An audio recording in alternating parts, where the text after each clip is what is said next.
Welcome to the TRXL podcast. I'm Evan TRXL, and in this episode, I welcome Cesar Escalante. Cesar is a practicing architect turned technologist who now serves as Global Technical Marketing Manager at Autodesk and is the current chair of AIA's Technology and Architectural Practice, aka TAP, Knowledge Community. His career connects design, technology, and leadership, from being the first in school to use AutoCAD, to helping firms adopt BIM and computational design, and now to leading national conversations that bring together sustainability, codes, and technology. Born and educated in El Salvador before completing graduate work at the University of Texas, Cesar has worked in small practices, large firms, and tech companies, giving him a unique perspective on how the tools we use shape the work we do. In this episode, we talk about the idea of practical AI in architecture, what it really means for firms today, and how smaller practices can make meaningful progress without getting overwhelmed. We also discuss TAP's recent sold-out symposium, how the committee is connecting different parts of the industry, and the group's effort to recreate technology recipes that firms can actually put into practice. Along the way, Cesar shares his thoughts on risk, interoperability, IP, and how major shifts in the economy or technology can open new doors for those willing to adapt. One of the most interesting threads in this conversation is the arc of reinvention, how curiosity and adaptability can shape a career. Cesar's story starts with being that person in the office who's always experimenting with new tools. Maybe you can relate. Over time, each challenge and industry shift became an opportunity to build new skills and take on new roles, even if he didn't see those coming. That same mindset now drives his work leading TAP, where he's helping connect knowledge communities that don't often overlap in official settings, like those focused on codes, sustainability, and technology, to move the profession forward in a more coordinated way. It's a great reminder that innovation in our field usually happens through people who are willing to stay curious, explore the edges of the profession, keep learning, and bring others along for the ride. As always, you'll find more information in the show notes. You can find them in your podcast app if you're a supporting TRXL Plus member, or at the podcast website, which is trxl.co if you're a free member. And if you enjoy these conversations, please share the episode with your colleagues or jump into the discussion with me on LinkedIn or YouTube. I really enjoyed this one. So now, without further ado, here's my conversation with Cesar Escalante. Cesar, welcome to the podcast. It has been in the books, in the making for a while now. I mean, obviously, I've been aware of you way before where you are currently. You were involved in a lot of technology, what should we say, industry groups, Dynamo groups, Revit groups in the Bay Area, and before you are where you are now. But I would love it if you could kind of tell us a story of how you got into architecture, technology, eventually Autodesk, and the AIA Technology and Practice group. So let's go for it. I'm an architect. I'm based in California, San Francisco. My current role is Global Technical Marketing Manager at Autodesk. I am a spokesman of innovation coming out of the product line focused on building and architecture. I've been here for about 5 years. But at the core, already, it's Jeez. time flies. That's flying by. Yeah. Yeah. And but prior to joining Autodesk, I work as an architect for about 20 years, and I study architecture in El Salvador. That's where I'm from originally. Okay. I studied my Bachelor of Architecture at Universidad Centroamericana in El Salvador. And I'm not going to say the years, but when you just said that you were in the industry for 15 and then you've been at Autodesk now for 5 years, I'm like, you do not look a day over 32. I'm going to say. Well, thanks for the compliment. But back when I was a student of architecture, I was one of the first. I was the first person in my tier who presented design works in AutoCAD, and I remember unfolding a very old set of prints in laser dot printer to my teachers, and they were like, "Oh, what is this? This is AutoCAD." And I was using AutoCAD 20, no, it was AutoCAD 6 or 7. And they were just very, very impressed about computer-aided design. And I opened a big debate inside the faculty about what this mean for education and for practice. And I moved some influences to get the first computer at my university. It's a very, very old desktop, but my work was displayed as in a gallery in the lobby of the university as this is introduction of the CAD, and those were good times into the program. Yes. So what's interesting is so we're rough, similar as far as like I was one of the first as well, and it was met with so much friction in my program. And what I wanted to kind of just go over real quick was it sounds like they were like, whoa, what's this? Really curious about what you were doing, but also, and putting it on display and welcoming it, because I think that wasn't my experience. My experience wasn't a bad experience where I was, but it wasn't welcomed. There was a lot of friction. There was a lot of pushback because it wasn't the training that they were supplying. And it wasn't the training that they had when, my professors who were, I was looking to the side because I'm looking for I actually still have my Rapidograph ink pens over here somewhere. And I was looking because when you had to hand draw, you had to pick the different line weights, with the pen that you used, if you were doing ink on vellum or ink on Mylar. And what a painstaking process that was, right? And I have kind of mixed feelings to this day about being able to draw lines and then just delete them or move them, or all the modern kind of affordances that computers give you, because you just don't have to be as committed and careful and all of those things like when you're actually drawing with pens. And obviously drawing with graphite is a different story. We all had electric erasers and eraser templates and all of those tools as well, because you could just erase a line. But if you did it in ink, it was not an easy process a lot of times you would just start drawing over again, right? Because it was going to look terrible on the page and obvious that you had drawn a line or something in the wrong place and had to get rid of it, right? Because it would actually chew up the material that you were drawing on, and it was obvious to see that. So just an interesting point that how you talked about how you were in a gallery and it was on display and it was like, here comes the next thing. And that they did that. And I have to say that this is the result of the confluence of two things.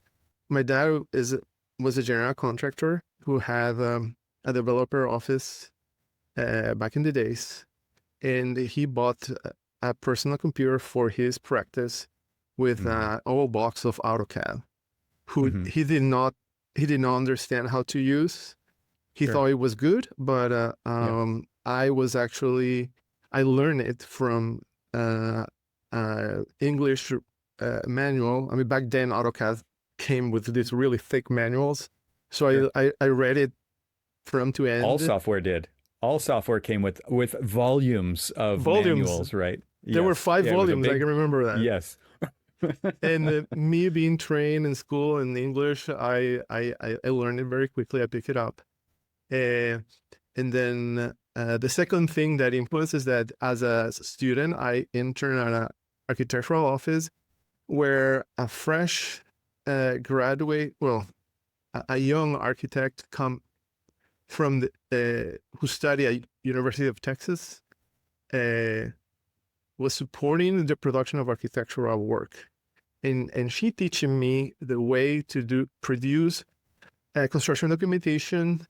It was one of probably on the first offices who used AutoCAD. And so this combination of, I had an AutoCAD at home and I'm being trained by this new professional from the US, that opened up a new door into technology that I had not anticipated. Sure. It gave me a big competitive advantage. Yeah. I would say that. Wow. And then the other thing you mentioned was printing, and you said like you printed it out on like what kind of printer did you print? It Do you was a remember? dot matrix, Dot and matrix printer. Okay, so those yeah, things make this terrible sound as they're printing on, and the paper has the hole punched edges to roll through the machine at the right amount each time a line needed to advance forward. I mean, this is before laser printers, this is before inkjet printers, this is before even laser printers, I think. And and so you're talking about like 8.5 by 11 sheets of paper, I assume. and they had like a wide format. I think it was maybe 17 inches wide. 11 by Uh, 17. Wow. yes. That probably cost $5,000 by itself, like just that printer, right? So it was things were really expensive. So this was a huge investment on your dad's part, right? To buy this machine, to buy the software, to buy the printer, and then you still have all these limitations that you had to deal with, right? With printing and right, you didn't get D size sheets or E size sheets or anything like that. You had smaller stuff to work with, and this was before pen plotter days. It was probably about the same time, but that was a whole other technology, right? You could actually buy a pen plotter with different types of pens, and it would swap out the pens and draw the lines, and that was really fun. We had one of those in school too. But wow, I mean, it's just fun to go back down memory lane here and be nostalgic as we kick things off for this conversation. It's really cool. Yeah, exactly. And so um, I became an evangelist of technology from those very early years, Nice. because I needed to explain what this was about, how it was used, and what is the value that it brings to my professors, Hmm. and then make a value proposition to support the uh, procurement of the first computer lab at the university. I taught computer aided design on my 5th year. And as Okay. soon as I graduated, I got a scholarship to study at University of Texas, who Okay. was the university that my mentor went. Um, and so I study a master's in design with climate, because the word sustainability wasn't around back then. Uh-huh. Uh, Right. and I did a 2-year program, and then another master's degree in urban planning, another 2-year program. So I studied 4 years in Texas. And then I moved to the Bay Area, where I've been ever since. So can I just talk about the culture differences going from El Salvador to where was it in Texas? Where's the university? Austin. Austin. Okay. So, I mean, Austin wasn't the Austin it is today back then, right? I'm sure Exactly. it was probably pretty different. And then to San Francisco, to the Bay Area. I mean, those are what I assume are three very different cultures. And was that something that was really amazing to experience? Was it very difficult? Like what was that like? Um, it was a culture shock. I mean, for a young guy in my 20s, who never flown off in airplane before, moving to Texas was hard at the beginning. I had to refine my academic English big time. That put me in a disadvantage with other people. And you just have With to do that at the same time you're doing your schooling, right? Like Exactly, you just had multiple jobs to do all at the same time because of that ex- disadvantage. exactly. Um, then culturally, Texas is um, well, Austin was like a bubble in the middle of Texas. College town, still very well known for its music history. Hmm. Uh, I joined a very small program. It was 7 of us, I believe, in the master program for 2 Wow. years, and but they devoted a lot of resources. I was part of a exchange program that sent us to London and Amsterdam. So for me, it was like it opens a new world that I had never expected. Uh, and I had great mentors and professors who supported my academic work. And I also work at the university as a computer assistant in the lab assistant, because I have experience with CAD and I could explain terminology to students. And that's helped me go through, afford some of the living expenses of going through college. So I owe a lot to technology. Mm.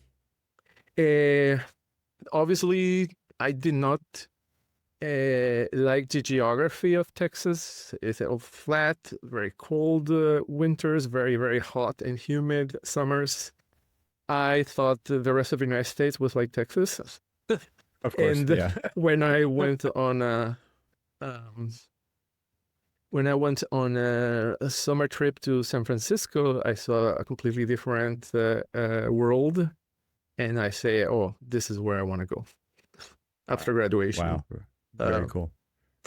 and my first job as an recent graduate in urban planning was called urban researcher, and what that means, it was I thought it was very academic work, but when I was being interviewed by this small firm that no longer exists, I think it's called Three Divisions, they were asking me, how good are you at riding bikes?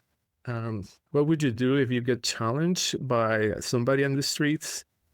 Um, if a dog follows you, what would you do? Like, what the hell is So this? were alarms going off? Like, what is going on? Why are you asking me this stuff? Because there's what you see, and then there's what you actually experience when you live there, and those are probably two very different things. Yeah. So it turned out that the Three Divisions had a um, consultant work for the city of Oakland with the goal of survey digitally every corner intersection of the streets and validate whether the ramps were compliant or not. And so my job was Yeah. to be on a bicycle 7 hours a day with a handheld device connected with Esri databases and Wow. plug every corner and measure it and document whether it was compliant or not. So yes, I think I walked the entire city of Oakland, and that's probably, I'm so dark in my skin from hours of being So under the sun. so did you actually get chased by dogs and all of those things that they had asked you about when you were interviewing? No, but people confuse me as a police agent, and they would run out of businesses thinking that You're doing surveillance. I'm doing surveillance or giving them traffic tickets. Wow. So I was international student. I was not a US resident, and the pressure mounted because in the graduate programs or educational programs offer 1 year OPT, they call it, which is an opportunity to work for a year after graduation.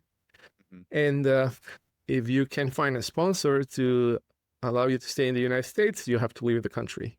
And so I basically searched everywhere for an opportunity to work. And it turned out that the positions available for H-1B visas are technology focused, math and science.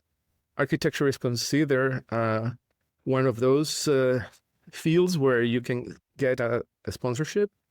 Urban planning is a social science in the books of the state, and Interesting. that's why Hmm. I couldn't practice urban planning at all. So I ended Mm. up taking a very low pay job uh, for standards of San Francisco, working as a CAD monkey Yeah. for a very, very small firm. And in this firm, I did all the AutoCAD work. Uh, but 7 years with them, I was able to help them secure my green card Hmm. through a sponsorship. Now that's very difficult to do nowadays. Uh, and yeah, I that opened the door for greater and better opportunities. Um, Wow. so it's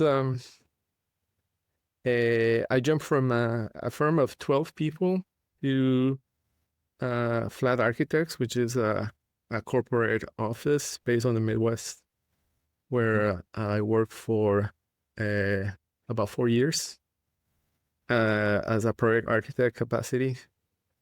One of the feature projects there was the new Salesforce campus that was never built in San Francisco, designed by Ricardo Legorreta in Mexico City.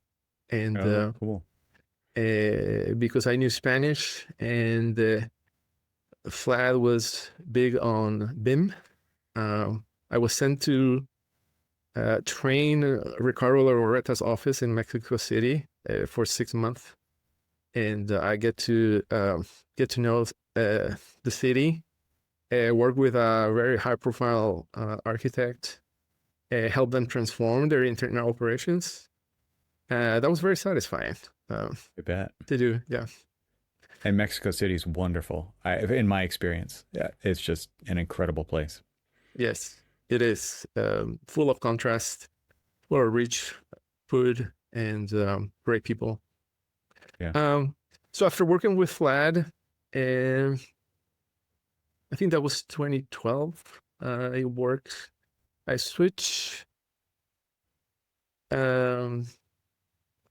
switched careers, and then I went to work for ID8, a reseller of Autodesk products that had an educational department and a consultant division to support firms in the process of implementing BIM. Mm-hmm. So my job was to teach Revit and support companies move from 2D to BIM. And I did that for about 4 years. And in that capacity, I trained big corporate firms. I built relationship with people from Gensler, from HOK, and as a result of a relationship, I ended up securing a job at HOK as a regional design technology manager in the San Francisco office, supporting about 200 people in the West Coast. And that opened also the door for more technology exposure and advising teams on how to align and the best tools for the different scope of work, helping teams write BIM execution plans, what a BIM manager would do. Then I will I switch companies to Gensler. The San Francisco office landed with one of the biggest projects in the West Coast back then. The Santa Clara City Center is about 1.2 billion square foot, 300 acres of land, one of the last few remaining big spots next to Levi Stadium. I was the BIM director for that project, and then COVID hit. And as a result, I lost my position there, and I started to look everywhere, somewhere else. That's where I joined Autodesk. And I've been here for 5 years, yes. Let's take a quick break from the conversation to tell you about Avail. Is your team struggling to find the BIM assets they need? Avail's content management system simplifies access to all of your firm's content in one easy-to-use platform. No matter where your files live or what type of files they are, you can easily search and access them from Avail. Now, designers can consistently find and reuse all types of content. So what does that mean? Well, standards-compliant models and drawings are easier to create. The documentation process is less chaotic. New hires are easier to onboard. Projects are delivered faster with fewer errors. You get the idea. Visit getavail.com to try Avail for free and request a free demo. That's getavail.com, GETAVAIL.com. My thanks to Avail for supporting this episode of the TRXL podcast. And now let's get back to the conversation. Wow. And you, I'm curious about, just as we're still kind of in your story state, the transition from CAD to BIM, that sounds like it happened at Flad for you.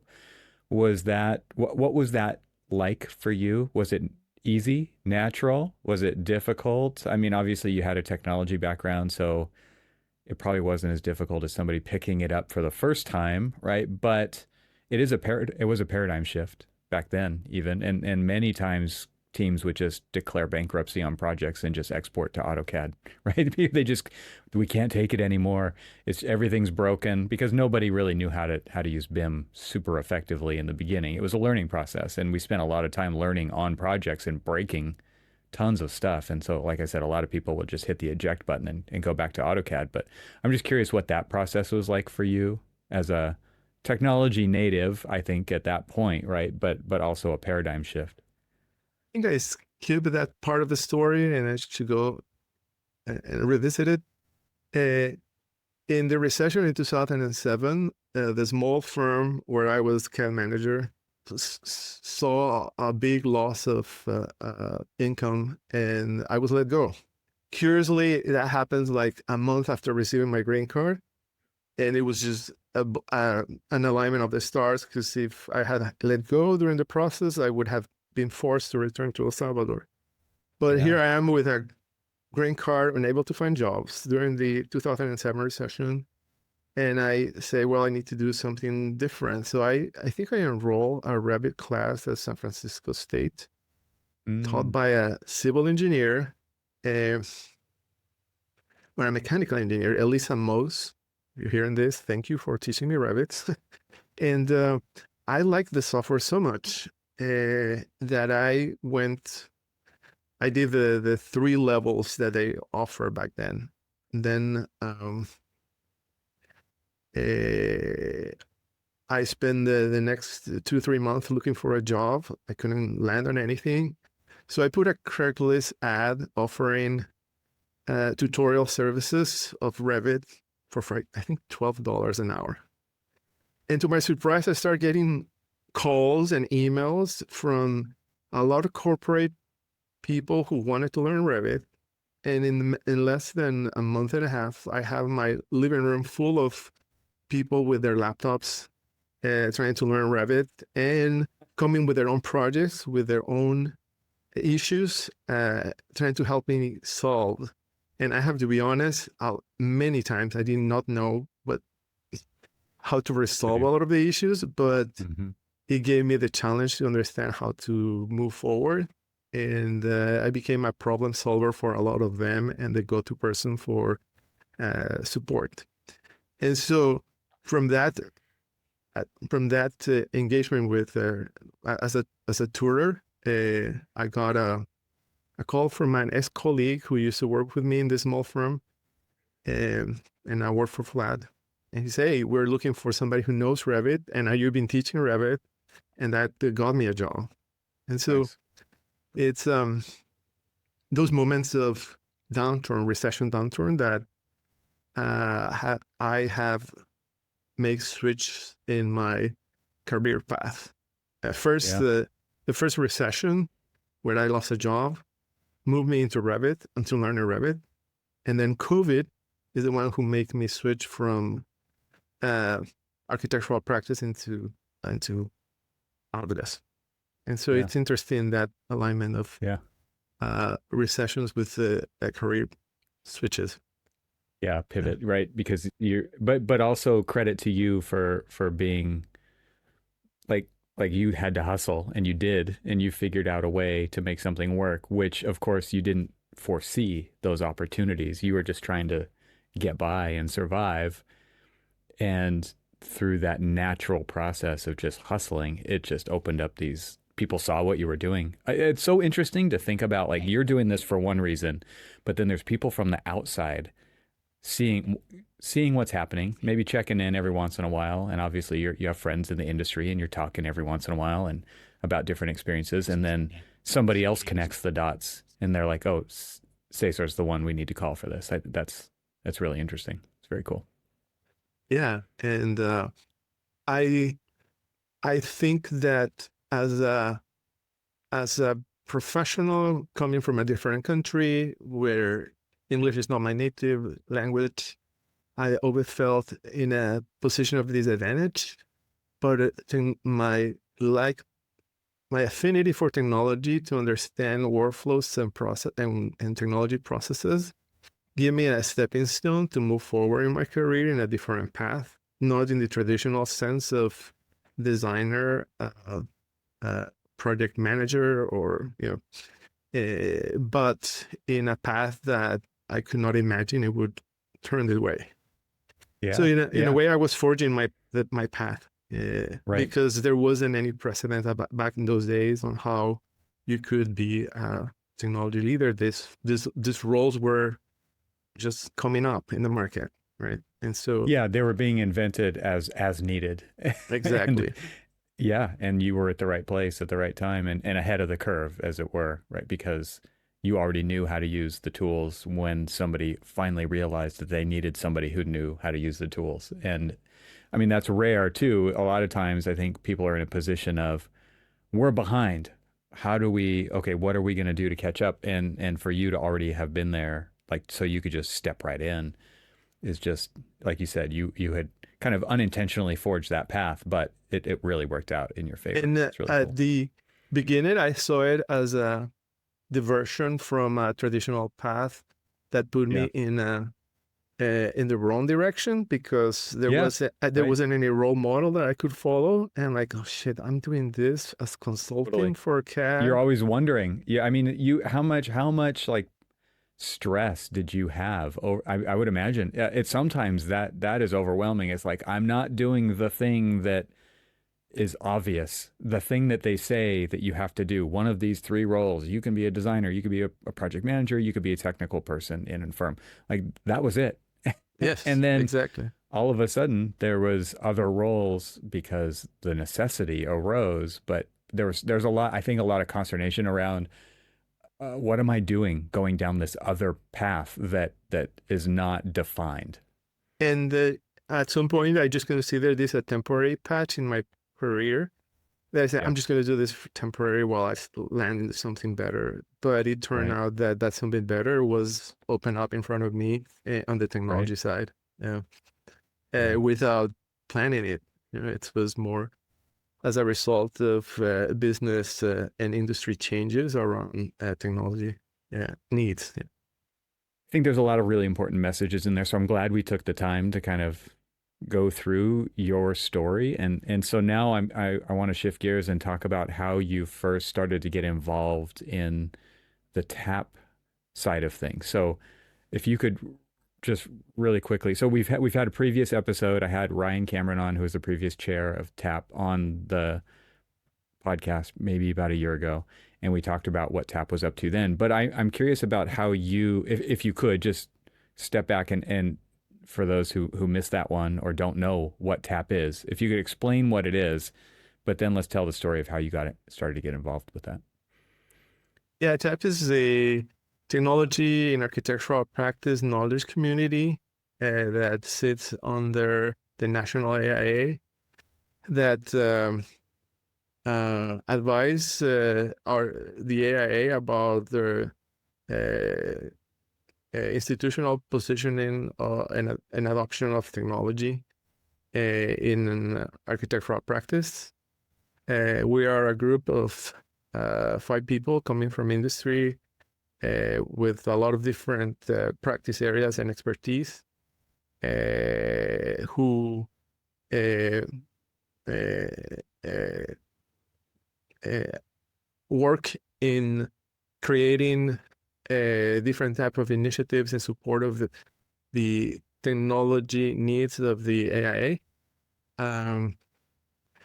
We have, I started engaging in AIA activities as a result of my involvement with the Dynamo user group.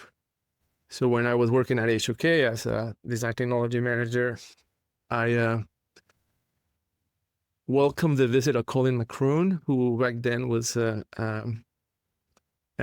technology evangelist for Dynamo, and he gave us a presentation. Hey, this is Dynamo. You can bend Revit into doing something that's not meant to do. And I got super excited. I got so into it that I started talking with peers in the design community in San Francisco, and we formed this user group that meet once a week once a month just to talk about how to use Dynamo. And so after I left HOK, we didn't have any place to meet. And I reached out to the AIA and said, can we use your space to hold these meetings? And we did that for a couple of years, continued doing, expanding the focus of this user group into computational design, work processes. And then the AIA approached me and say, hey, I think there's an opportunity here to make this group under the AIA. Would you be interested to lead that? And yes, the group was changed name from Dynamo User Group to, back then it was the Design Technology Knowledge Community. And then I did that for a couple of years. Then I was invited to sit in the board of directors of the AIS in San Francisco. And from there, I became aware of what TAP National was and started bridging conversations at the AIA convention on who they were. I met Ryan Cameron from the same circle of Dynamo enthusiasts. And I think I came across Brian at a corridor in Autodesk University, and he told me that he was part of TAP and that he was working on advising the AIA. And I say, hey, how can I be part of that? And he invited me to apply. I got picked up, and the leadership of TAP, it's on a rotational basis. You get to be the chair of the committee on your third year of 5 volunteer mandatory years. So I'm the chair right now, getting close to my to the end of my commitment period.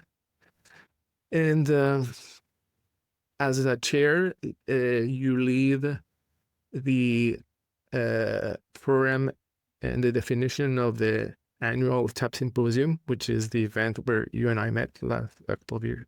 This year, I think. That's where last I saw you. The TAP Symposium is our signature event that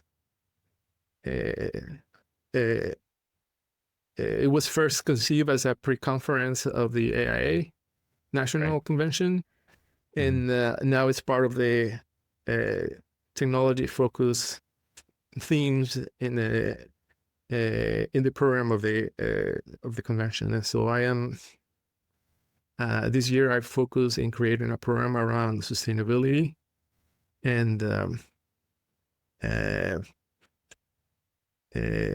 technology in conjunction with the AIA Code Committee. Dan Stein, who is member of the AIA National, agreed to collaborate with us in this joint program. And we were able to put together a very interesting and successful program. We invited Corey Square to talk about the impacts of AI in design and sustainability, very inspirational. And we have 3 panel discussions. One focus on sustainability certification and how technology supports certification strategies, and the rise of a lot of local and state carbonization regulations. Another panel was focused on reducing carbon emissions through technology and the use of LCA tools. Ian Molloy from Autodesk, Jack Rusk was part of that. Phil Northcote. And in the afternoon, we had a couple other panels, ways to implement strategies for decarbonization on small and medium firms. And then we closed with a panel about different technology recipes for different practices, because I think one of the goals in the symposium was not only display what's new and what's our some of the challenges that the industry has around decarbonization, but also what are practical things and takeaways in the form of technology recipes that practitioners can take home and start using and building new offerings and new services around decarbonization. So my whole thing at the TAP has been really focused on sustainability, how technology supports sustainability practice. The event got a lot of positive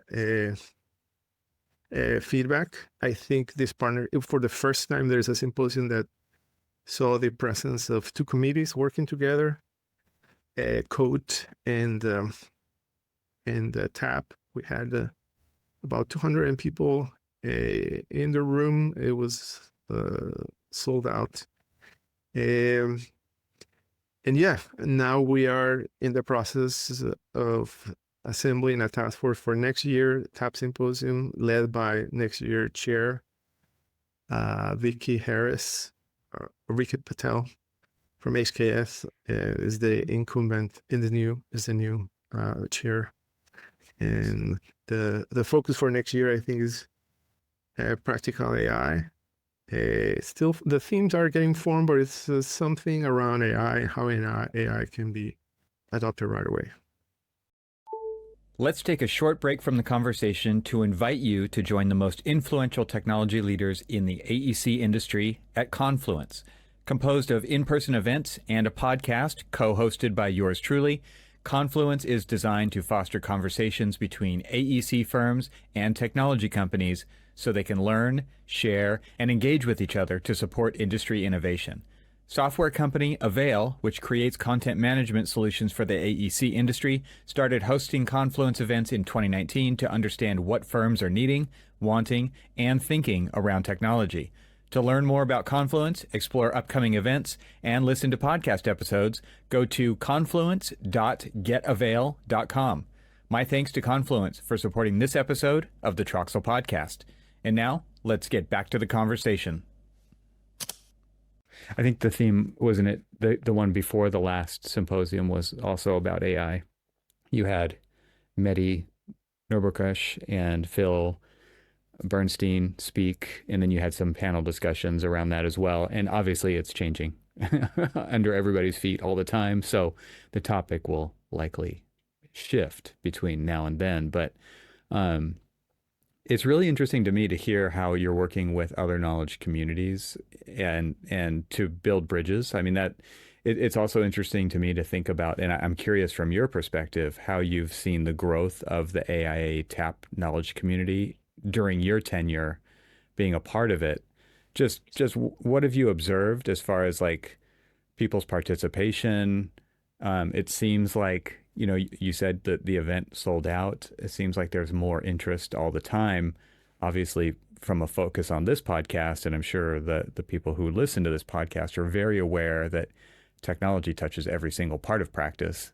And it's only getting bigger and bigger all the time as far as like how we do anything anymore, right? It's gone from the day of you were the one student using AutoCAD to there isn't a student who does anything by hand anymore practically, right? It's completely shifted. And thus the practice of architecture is completely shifted. And so that one knowledge community out of, how many did you say? 5? I mean, it's not that many knowledge communities, right? So, but it's a huge, it's become this, like I said, it touches everything. So I'm just curious that as far as participation, with the events that you're running, there's regional events, there's like kind of local events, there's national events. What have you seen as far as participation and just interest in this part of the overall the professional organization of the AIA? Yeah. So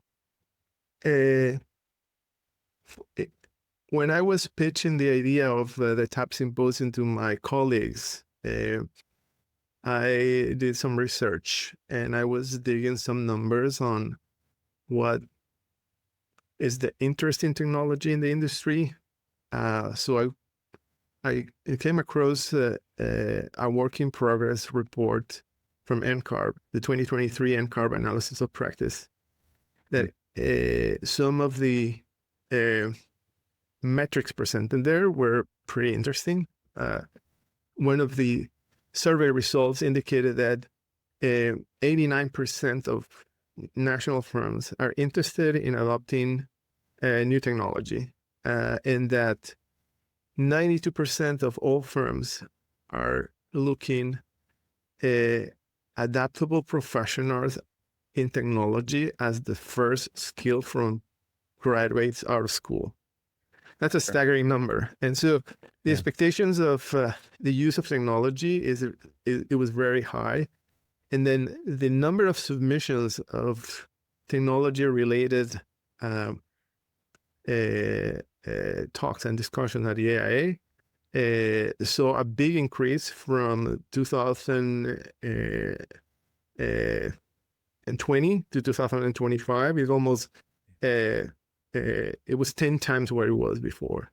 And so I think the trend of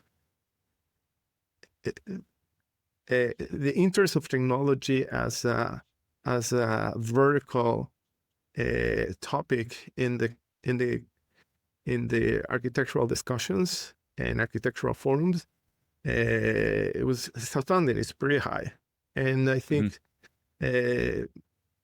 we need to capitalize in the interest that the community has, because technology seems to be this thread that connects all the different knowledge community,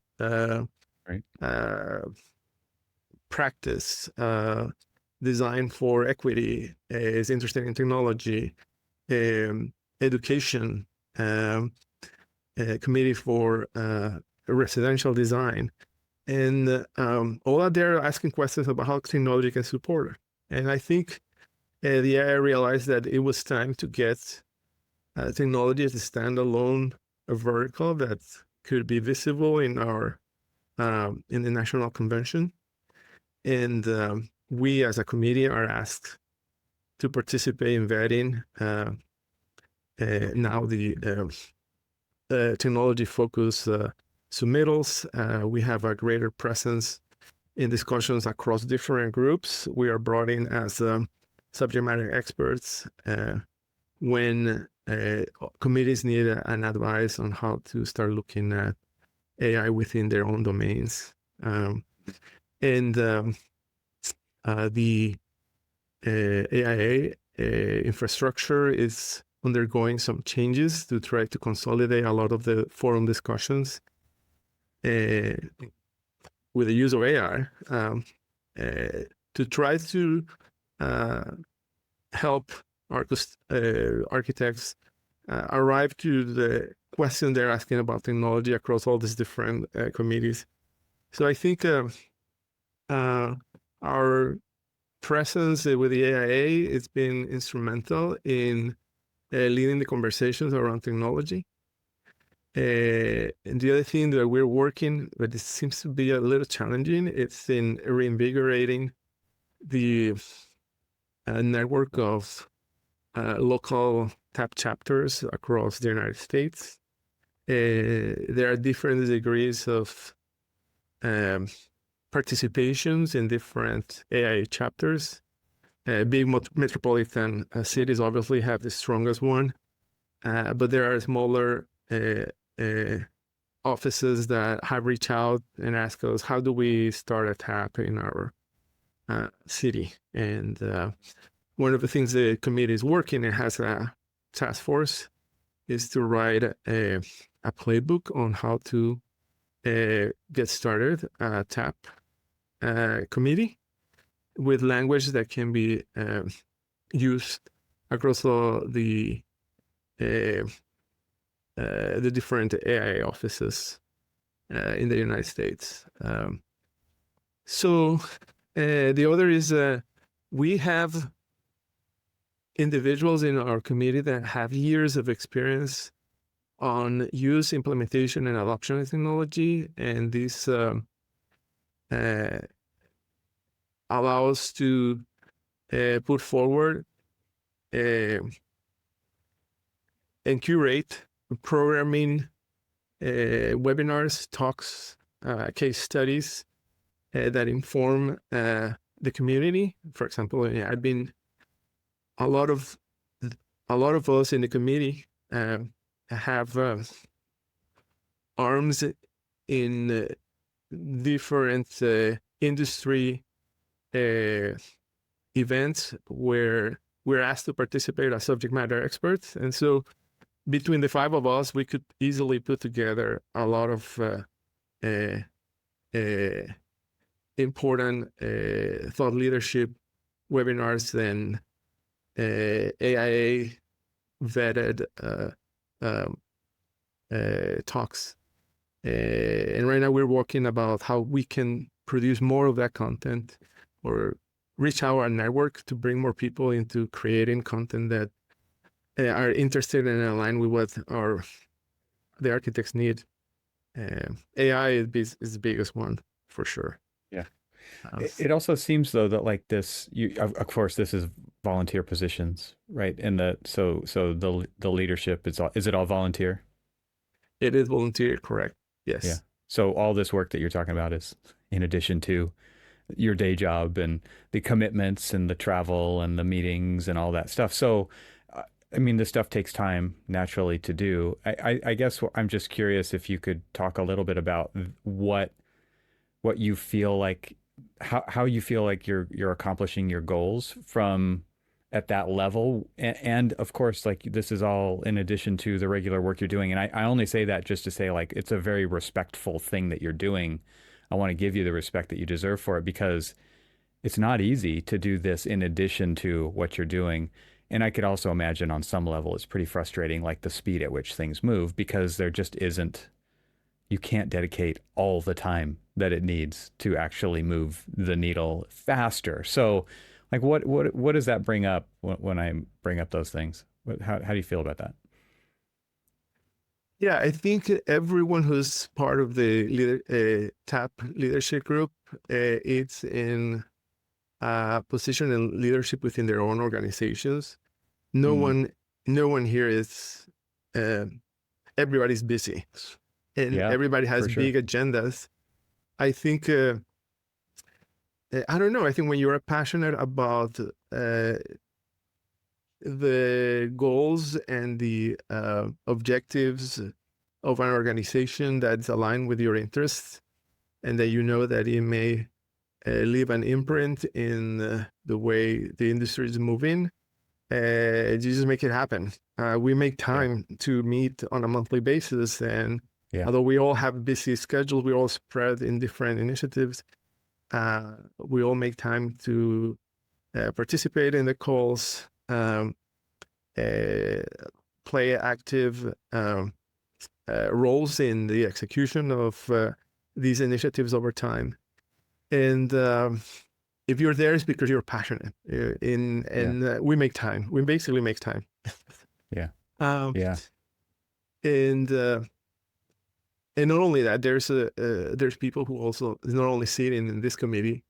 Vicky, for example, she not only leads the BEAM initiative at HKS, she's also a mother, and she's part of the AIA TAP. She's also part of the AIA newly formed AI task force. How she does all that, it's also, I mean, I think we're moved by the passion and the common goal of trying to make some changes, some imprint in how we look technology through practice. Yeah. So I want to ask you about this. You talked about how you're advising the AIA at large, and obviously these other groups are, interested in technology and adoption and implementation and what would work, what would help for them. And how does that How do you handle that? Because to me, it seems like, okay, on one level, amazing that they're asking. And on another level, it's like we should have been asking that 5 years ago. So, because I mean, this is a big organization, right? Things do not flow quickly, when it comes to, solving these issues, getting people up to speed.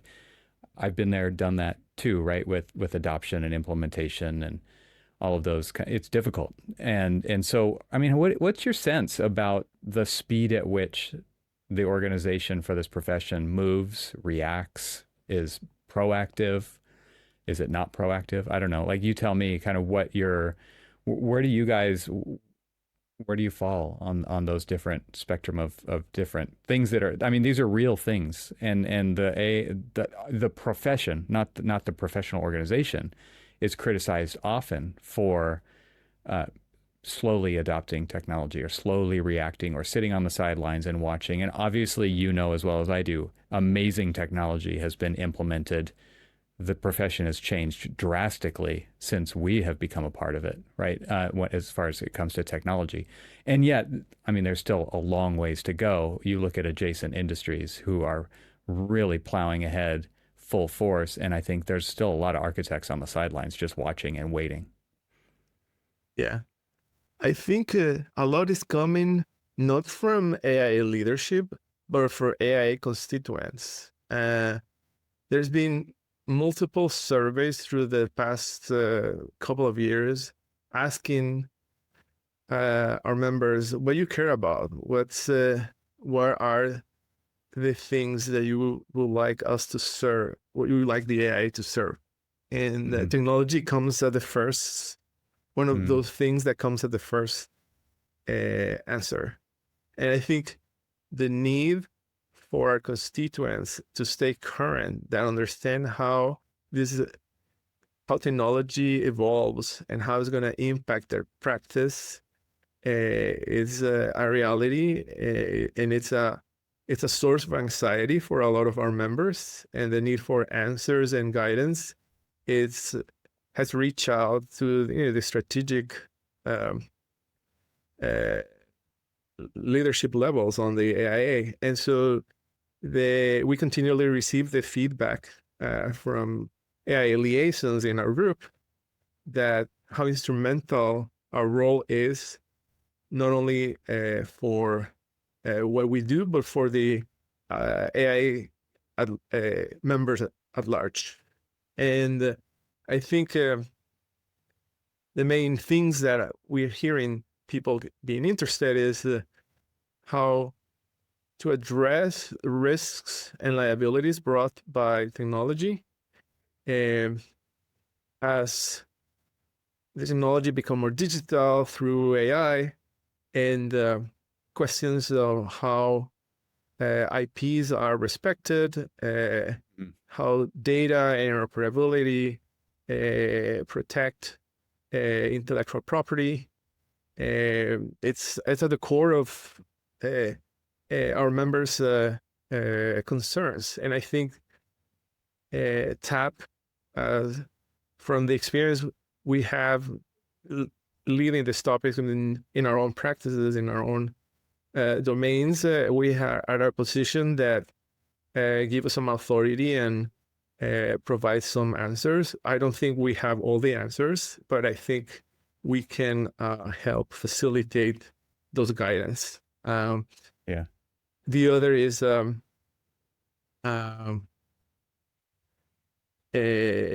inequities, the potential inequities that technology can do by creating a digital divide between those who can afford technology through deep pockets and those small firms that do not. And so that's I was going to bring up that anxiety you talked about earlier, because the majority of AIA membership is very small firms, 1 to 5 people. It's more than 80%. It's probably higher than that. And it's interesting to, the group who makes up the AIA committee, the leadership is from large firms or large technology companies, right? And so obviously that's also that there's a benefit there because you've done that, you've implemented, you understand technology at a very high level. But you still have to have that empathy of being able to stand in the shoes of the people who you were just referencing, right? Who don't have the revenue stream to support 30 different subscriptions to software to do all the things and to keep up with learning them and to implement those and have standards and et cetera, et cetera. So this is a big spectrum that you're representing when it comes to technology integration and the practice of architecture. Indeed. And I think, well, we have big firms represented in the committee. Sarah Lordeman and Brent Monty from mid-sized firms, we would say. But I think we are listening. I mean, we understand that the need of pushing equitable access of technology and ensuring that the access of technology doesn't create further inequities, and that's higher up in the strategic council agenda. And I think in response to that, but first, the symposium for next year is really a big part of the program is not only to move us away from the vision on what AI can create or could create, and make it more on the practical side. What can you, as a small practitioner, can do with the tools available today to enhance the operations of your practice and align it to an AI-imbued firm? And I think that's the focus that Vicky wants to move the needle for next year. It's still forming, so don't quote me that that's the final topic, but that's part of the discussions that we're currently having. And then the other initiative that is taking time to bake, and I think Ryan may have spoken to you about this, is the need to support a database that provides a toolkit for small practitioners. In other words, based on the experience that large firms had from testing technology, what are the low-hanging fruits in technology that practitioners who are thinking and opening new practices, or small practices that are thinking in modernizing their operations and who do not have the resources to test, evaluate, and adopt, what can they do easily? What recipes they can have easily to modernize and transform their firms? And I think that's an important initiative. And it's the ultimate goal is to have a dynamic database of readily available, low to free cost technology that's proven to be effective, that's proven to elevate or improve the operations of firms, from project management to design, and act as a readily available database that firms can use looking to adopt and modernize their operations. Hey everyone, let's take a quick break from the conversation to pay some bills around here. This episode of TRXL is brought to you by TRXL Plus members. That's right, my incredible paid supporter members are making this episode possible.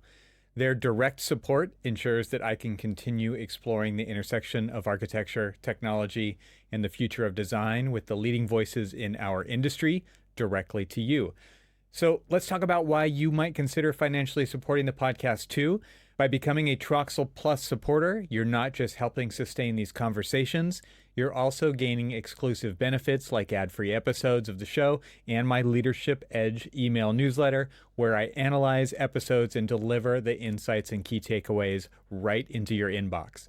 Your small contribution makes a huge impact. And if you've been enjoying Troxel and want to be part of the community that keeps it thriving, please consider joining today. Head on over to trxl.co and click the subscribe button either in the upper right-hand corner or at the bottom of the page, or you can visit the link that I've put into the show notes. Once again, my sincerest thanks to the Troxel Plus members who have made this episode of the podcast possible, even though they aren't even hearing this ad because theirs are ad-free. Now, let's get back to the conversation.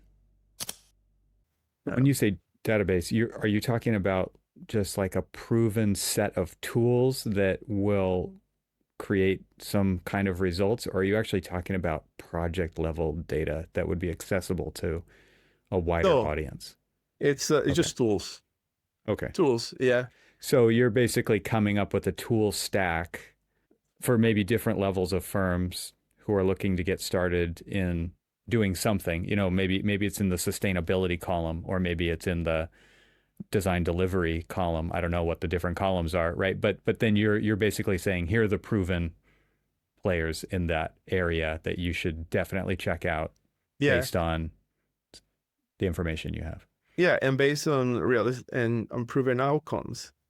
Because a lot of tools are proof of concept that are really focused on doing a certain things really good.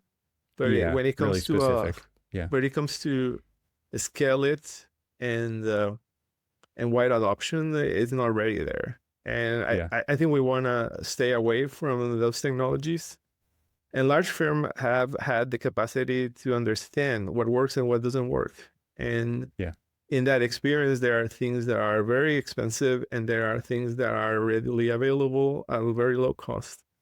And I think exposing that know-how to small firms is something that there's value there. There's value. Yeah. There's a big value there. Yeah, I mean, if you've been through that process and okay, this works for this reason, that information should be given away to the profession to help accelerate adoption, so that they don't have to do, all these small firms don't have to do all the testing and the vetting and spinning their wheels to come to the same conclusions, right?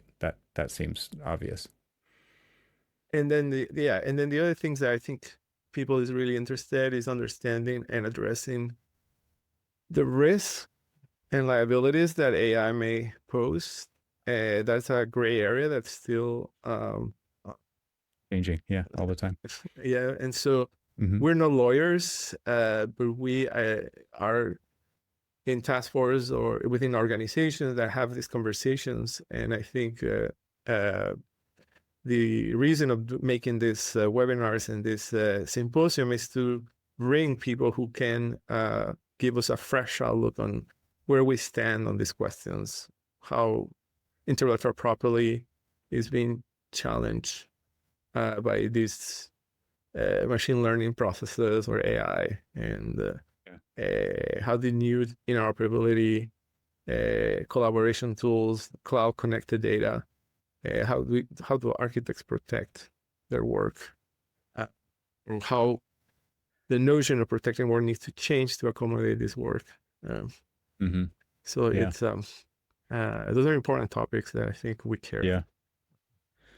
So you mentioned early on in the conversation kind of this paradigm shift of you being the first CAD, drafter. You did your projects in school in CAD, and obviously things have progressed way, way, way beyond that, and you've seen all of it, right? And so I want to put you on the spot, but I hope you'll play along, which is, I think as we close out the conversation, are there any conversations happening in these larger communities? And it doesn't have to be specific to AIA. It could just be things you're interested in, people you're talking to. I'm just curious from your point of view, because this has come up in conversations with people in my circles, which is, okay, if you were going to start a firm today, like, as you mentioned that a minute ago, right? You talk about like if people are going to start, like, where do they start? It's a wildly different set of tools. And I'm not looking for specific names of any startup or tool company or anything. I'm just curious about the topic in general. And I'm hoping that this is happening at a national level. But like a lot of times we hear, okay, well, you could incrementally get better at this thing if you adopt this tool. And you could get a little bit better here if you adopt this, or you could get maybe a lot better if you just implement this in this specific thing.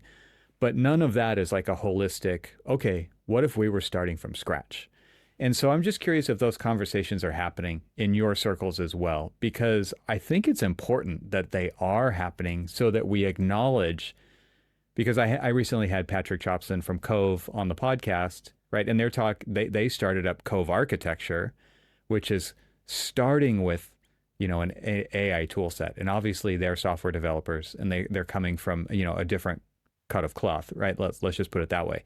They're not coming from 20 years of practice and going from hand drafting to CAD to BIM and then adding tools and replacing tools and they did something else and now they're doing this, and they're starting at zero at a very high level, right? Of being able to deliver projects in a different way. And so I'm curious if you're having these kinds of conversations in your circles, because what I don't want us to do is think like every firm just needs to get a little bit better, because the firms who are focused on getting a little bit better, they're established, right? Maybe they want to make something a little bit better, but they're going to be competing against firms or technology companies who are coming at this from a completely different perspective. Are those conversations happening? It is, but you have to remember, I shift hats, and I'm more involved in on the software development side that I'm with the customers. In fact, in my role, I sit between marketing, product development, and strategy. And this is the people I have conversation on a daily basis. They rely on the expertise I have from industry to have informed discussions on where and how the product needs to evolve in a better way. But pretty soon, my domain expertise will be easily. I'm no longer doing projects, and I'm no longer building designs. Right. And the technology I was exposed to 5 years ago, it's very suddenly being challenged by the new paradigm of AI and process improvement facilitated. Yes. Disruptive technology is like the hockey curve graph, right? Like the hockey stick. But I can tell you that the conversation, at least from the domains that I'm part of, have and you've seen the announcement. I don't know if you're familiar with the announcements of that Autodesk has done around AI at Autodesk University. This is shifting. We're at an inflection point in the software industry where, because it's so fast and it's easy to produce software, that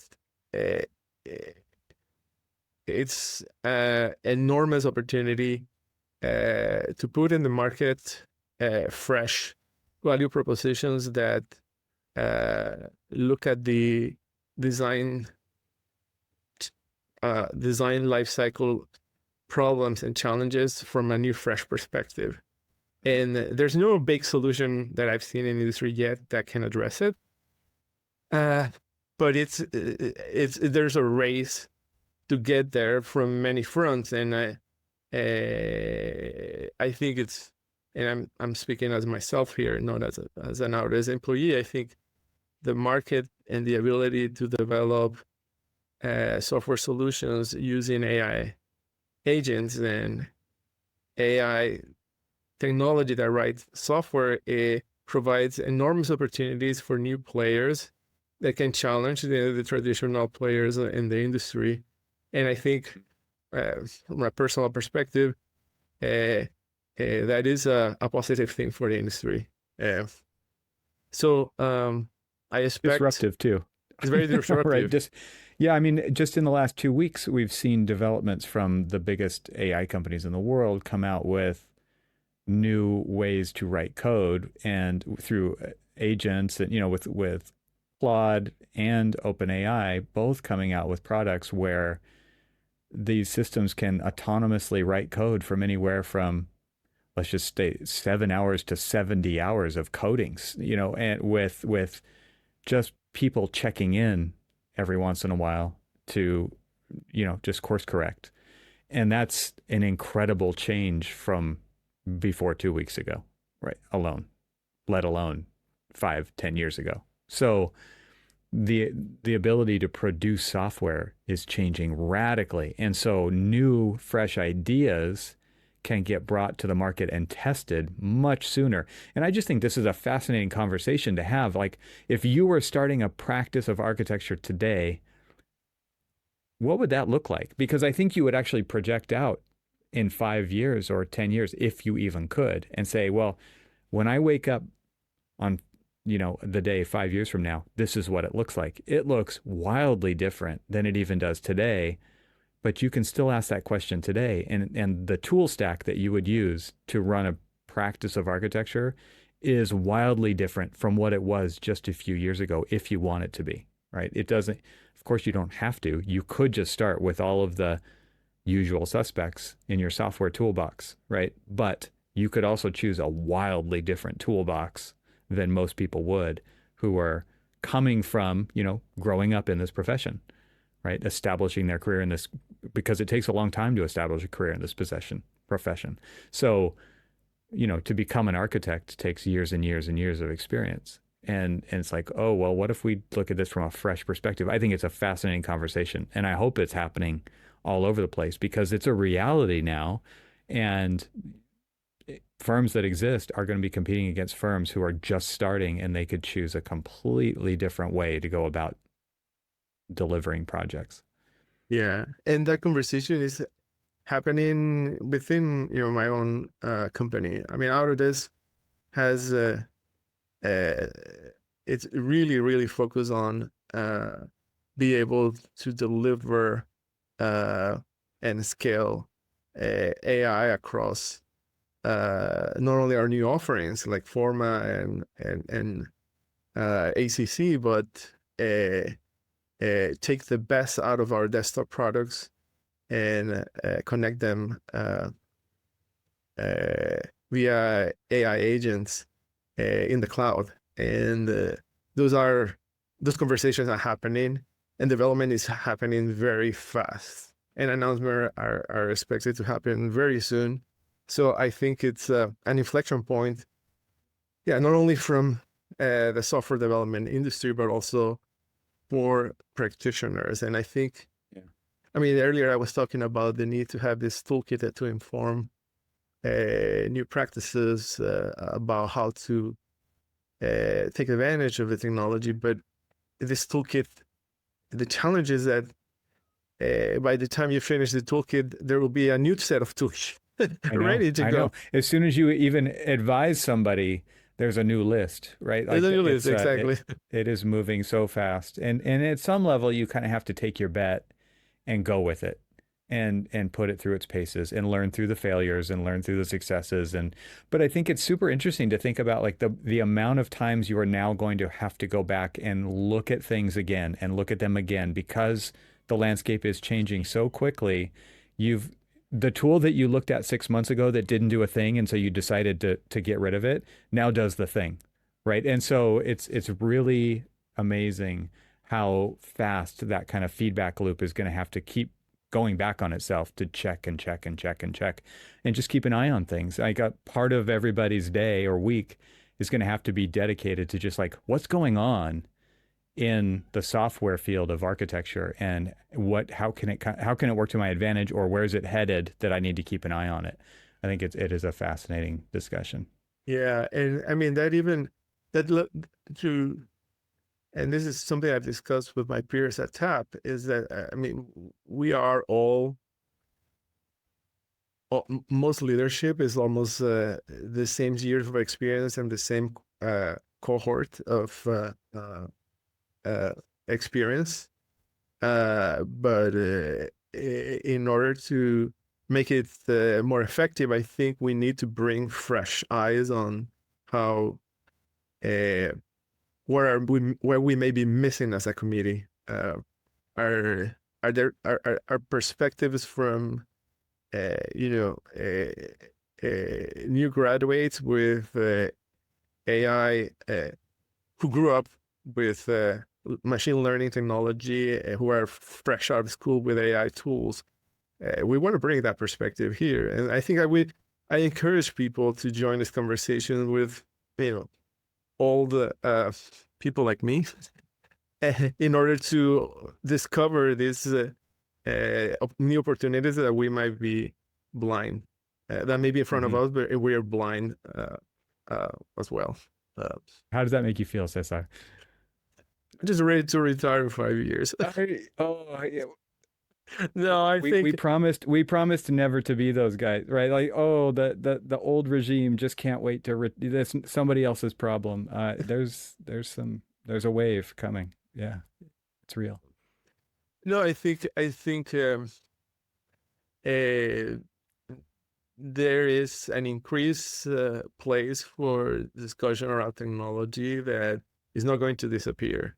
And I think the best we can do, and you're proof of this, is bring people to the table to discuss their viewpoints, how that informed and how that changed my perspective on how our approach of technology is. And that, I think it can only happen with a diverse group of individuals and viewpoints, and that help us illuminate the path. Yeah, we need to break our traditional trust circles and be open to new ideas that may be happening outside that can define or redefine how technology will evolve. Yeah. Have those conversations out in the open. Yeah, agreed. Well, thank you so much for taking the time to kind of explain what's going on with TAP right now and what's coming with TAP. I'm pretty excited because it sounds like you guys really are addressing the larger field of, smaller firms and accessible technology to those firms so that we raise all boats with the tide, right? That to me is super important in this industry and in this profession. So appreciate the work you're doing. And I'll put links to how you can get in contact, listeners, with Cesar in the show notes for this episode. And Cesar, thank you so much for taking the time to have this conversation today. I appreciate it. Thank you so much, Evan, and glad to be here.